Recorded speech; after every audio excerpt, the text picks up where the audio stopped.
Hello everyone, मैं स्वागत करता हूं आपका हमारे एक और नए वीडियो में।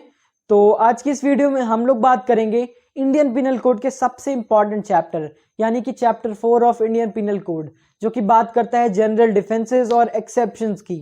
तो ये सारे डिफेंसेस और एक्सेप्शंस इस चैप्टर के अंदर इंसर्टेड हैं पहले से।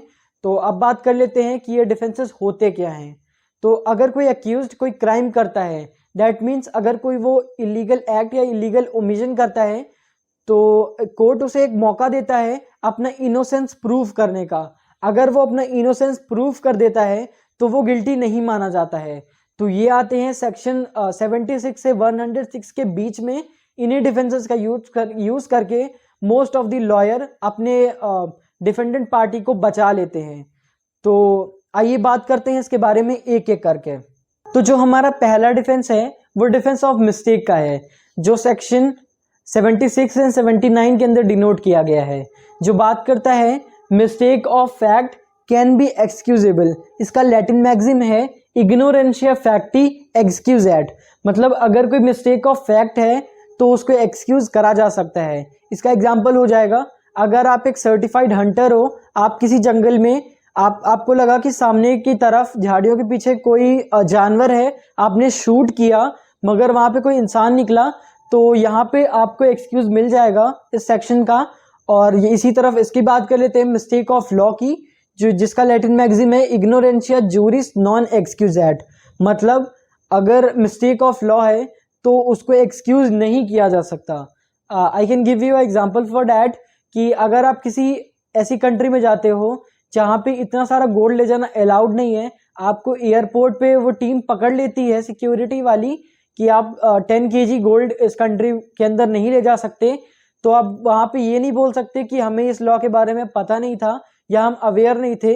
ये एक्सक्यूजेबल नहीं होगा। तो यहाँ पे इन दोनों के सिनेरियो दोनों के सेम है कि यहाँ पे इग्नोरेंस और नेग्लिजेंस होनी चाहिए, ना कि कोई प्री अरेंजमेंट और प्री कंसर्ट। तो अब बात कर लेते हैं डिटेल में सेक्शन 76 की। सेक्शन 76 बेसिकली ये बात करता है कि अगर आप बाउंड बाय लॉ हो या फिर आपको मिस्टेक ऑफ फैक्ट की वजह से लगता है कि आप बाउंड बाय लॉ हो किसी एक्ट को करने के लिए, तो वहां पे सेक्शन 76 का आपको प्रोटेक्शन मिलेगा। तो अब इसका एक इलस्ट्रेशन देख लेते हैं। तो इलस्ट्रेशन में गिवन है कि एक सुपीरियर ऑफिसर यानी कि एक अपर मोस्ट रैंक का ऑफिसर एक सोल्जर को ऑर्डर देता है कि मॉब पर गोलियां या फायरिंग करो, और वो सोल्जर उस इंस्टेंस में उस पर फायरिंग करने लगता है मॉब पे। तो यहाँ पे सोल्जर की कोई भी लाइबिलिटी नहीं होगी, उसको सेक्शन 76 का प्रोटेक्शन मिलेगा। तो अब बात कर लेते हैं सेक्शन 79 की, जो कि बात करता है मिस्टेक ऑफ लॉ की। इसका इलस्ट्रेशन कुछ इस तरह होगा, ए ने सस्पेक्ट किया जेड को कि जेड एक मर्डर कमिट कर रहा है, तो ए ने जेड को पकड़ा और प्रॉपर अथॉरिटीज को सबमिट कर दिया, यानी कि पुलिस स्टेशन में दे दिया कि जेड मर्डर कर रहा था। बाद में इन्वेस्टिगेशन करने के बाद पता लगता है कि वो सेल्फ डिफेंस में काम कर रहा था, ना कि वो किसी का मर्डर कर रहा था। तो यहाँ पे क्या ए लायबल होगा? तो यहाँ पे ए लायबल नहीं होगा, क्योंकि ये केस आता है मिस्टेक ऑफ लॉ वाले पार्ट में। बात कर लेते हैं सेक्शन 77 के कुछ एसेंशियल इंग्रेडिएंट्स की। पहला, द जज मस्ट बी एक्टिंग जुडिशियली। मतलब कि जज जो है वो जुडिशियली एक्ट कर रहा हो, अपने कोर्ट रूम में अपने कोर्ट में बैठ के वो कोई जजमेंट या ऑर्डर पारित कर रहा हो, ना कि वो रैंडमली कहीं पे भी कोई जजमेंट दे रहा हो। दूसरा, the act must be with in his jurisdiction.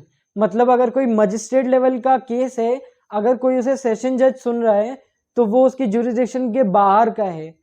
और तीसरा, कि वो जो एक्ट कर रहा है वो गुड फेथ में कर रहा है। मतलब अगर किसी को इम्प्रिजनमेंट दे रहा है तो उसके पीछे उसका इंटेंशन रॉन्ग नहीं है, वो गुड मोटिव और गुड फेथ लेके उसको इम्प्रिजनमेंट दे रहा है। तो यही सारे हमारे एसेंशियल इंग्रेडिएंट्स थे सेक्शन 77 के। तो अगर आपको सेक्शन 80 का बेनिफिट चाहिए या प्रोटेक्शन चाहिए, तो आपको दो चीज याद रखनी पड़ेगी कि वो जो एक्ट है वो विदाउट एनी क्रिमिनल इंटेंशन और नॉलेज किया गया है। दूसरा, वो एक लॉफुल एक्ट है। यहाँ पे बोला गया है लॉफुल एक्ट, ये कॉन्क्लूड करता है एक लॉफुल मैनर में किया गया हो काम, एक लॉफुल मीन से किया गया हो काम, या एक प्रॉपर केयर एंड कॉशन रखी गई हो उस काम को करने में। अगर ये तीनों चीजें हैं तो वो एक लॉफुल एक्ट है। और एक लॉफुल एक्ट जो विदाउट एनी क्रिमिनल इंटेंशन और नॉलेज करा गया हो, उसका बेनिफिट और उसका प्रोटेक्शन हमें सेक्शन 80 से मिलता है। तो इसका एक इलस्ट्रेशन देख लेते हैं। अगर ए है वो एक वुड कटर है, वो अपनी एक्स से वुड काट रहा है और एक्स का हेड निकल के लगता है बी के सर पे और बी की डेथ हो जाती है, तो यहाँ पे क्या ए मर्डर का लायबल होगा? तो ये डिसाइड करेगा कि उसने किस मैनर में वो काम किया है। अगर उसने एक्सप्लिसिट मैनर में किया है, उसने कोई कॉशन और केयर नहीं रखा, तब वो लायबल होगा। मगर अगर उसने लॉफुल एक्ट किया है और विदाउट एनी क्रिमिनल इंटेंशन किया है, तो वो लायबल नहीं होगा। सो आई होप आपको सब कुछ समझ में आ गया होगा। ये हमारा फर्स्ट पार्ट था। सेकेंड पार्ट से हम इसी सीरीज को कंटिन्यू करेंगे। तो please do subscribe to my channel as well as like to this video. तब तक के लिए बाय बाय।